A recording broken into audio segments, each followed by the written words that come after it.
And at this very same moment, religion was being mobilized politically in America, but for a very different purpose. And those encouraging this were the neoconservatives. Many neoconservatives had become advisors to the presidential campaign of Ronald Reagan. And as they became more involved with the Republican Party, they had forged an alliance with the religious wing of the party, because it shared their aim of the moral regeneration of America. The notion that a purely secular society can cope with all of the terrible pathologies that now affect our society, I think has turned out to be false, and that has made me culturally conservative. I mean, I really think religion has a role now to play in redeeming the country, and liberalism is not prepared to give religion a role. Conservatism is, but it doesn't know how to do it. By the late 70s, there were millions of fundamentalist Christians in America, but their preachers had always told them not to vote. It would mean compromising with a doomed and immoral society. But the neoconservatives and their new Republican allies made an alliance with a number of powerful preachers who told their followers to become involved in politics for the first time. I'm sick and tired of hearing about all of the radicals and the perverts and the liberals and the leftists and the communists coming out of the closets. It's time for God's people to come out of the closets, out of the churches, and change America. We must do it. The conservative movement up to that point was essentially an intellectual movement. It had some very powerful thinkers, but it didn't have many troops. And as Stalin said of the Pope, where are his divisions? Well, we didn't have many divisions. When these folks became active, all of a sudden, the conservative movement had lots of divisions. We were able to move literally millions of people. And this is something that we had no ability to do prior to that time. Literally millions. Literally millions. And at the beginning of 1981, Ronald Reagan took power in America. The religious vote was crucial in his election, because many millions of fundamentalists voted for the first time. And as they had hoped, many neoconservatives were given power in the new administration. Paul Wolfowitz became head of the State Department policy staff, while his close friend Richard Pearl became the Assistant Secretary of Defense.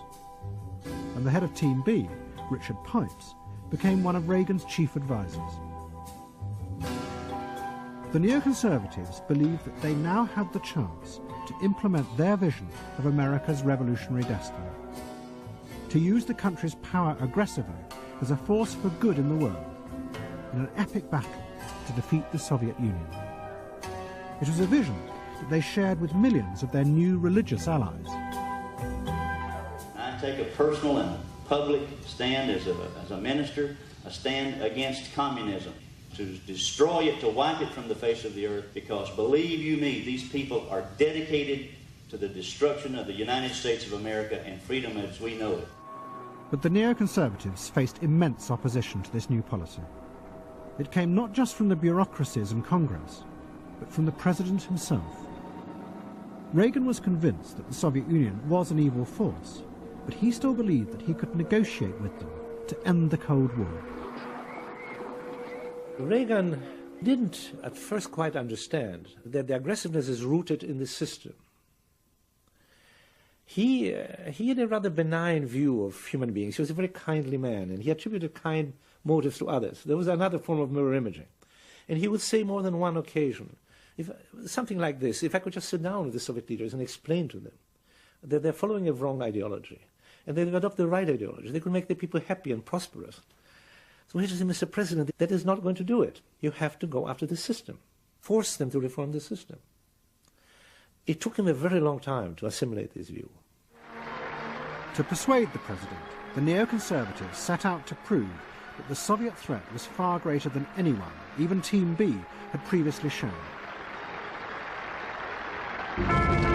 They would demonstrate that the majority of terrorism and revolutionary movements around the world were actually part of a secret network coordinated by Moscow to take over the world. The main proponent of this theory was a leading neoconservative who was the special advisor to the Secretary of State. His name was Michael Ledeen, and he had been influenced by a best-selling book called The Terror Network. It alleged that terrorism was not the fragmented phenomenon that it appeared to be.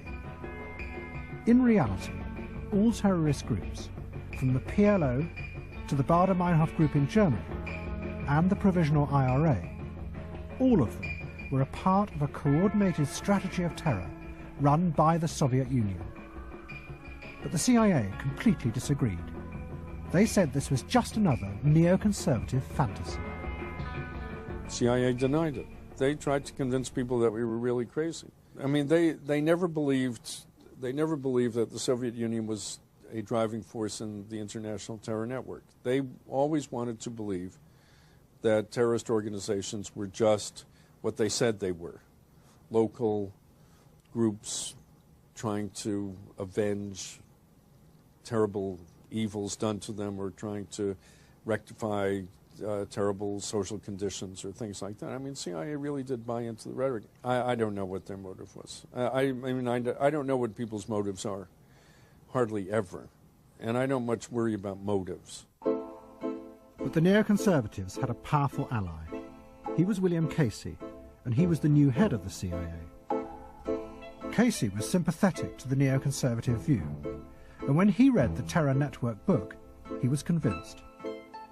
He called a meeting of the CIA's Soviet analysts at their headquarters and told them to produce a report for the president that proved this hidden network existed. But the analysts told him this would be impossible, because much of the information in the book came from black propaganda the CIA themselves had invented to smear the Soviet Union. They knew that the terror network didn't exist, because they themselves had made it up. And when we looked through the book, we found very clear episodes where CIA black propaganda, clandestine information that was designed under a covert action plan to be planted in European newspapers were picked up and put in this book. A lot of it was made up, right? It was made up out of whole cloth.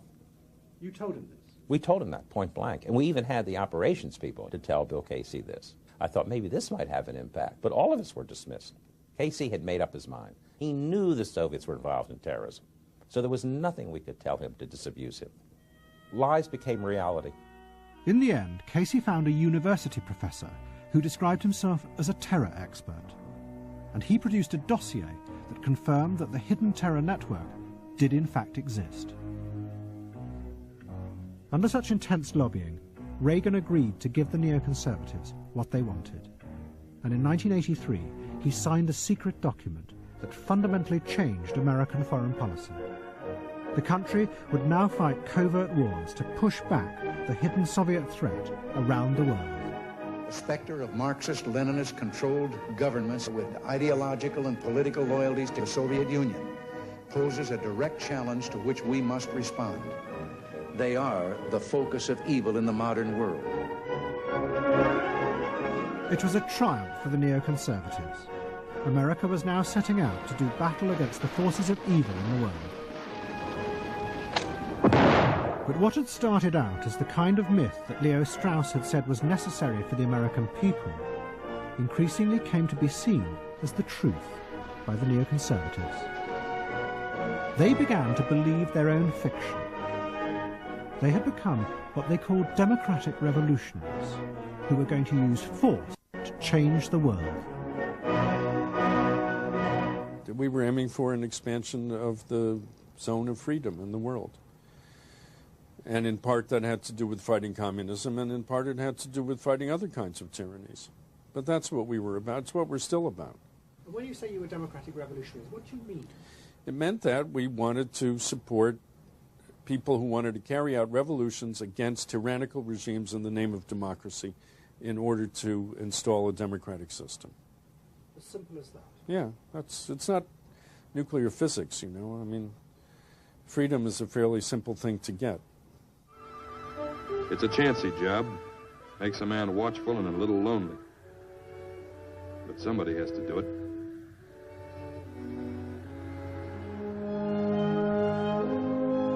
The neoconservatives now set out to transform the world. In next week's episode, they find themselves joining forces with the Islamists in Afghanistan, and together they fight an epic battle against the Soviet Union.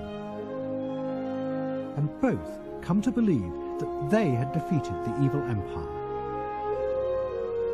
But this imagined victory would leave them without an enemy, and in a world disillusioned with grand political ideas, they would need to invent new fantasies and new nightmares in order to maintain their power.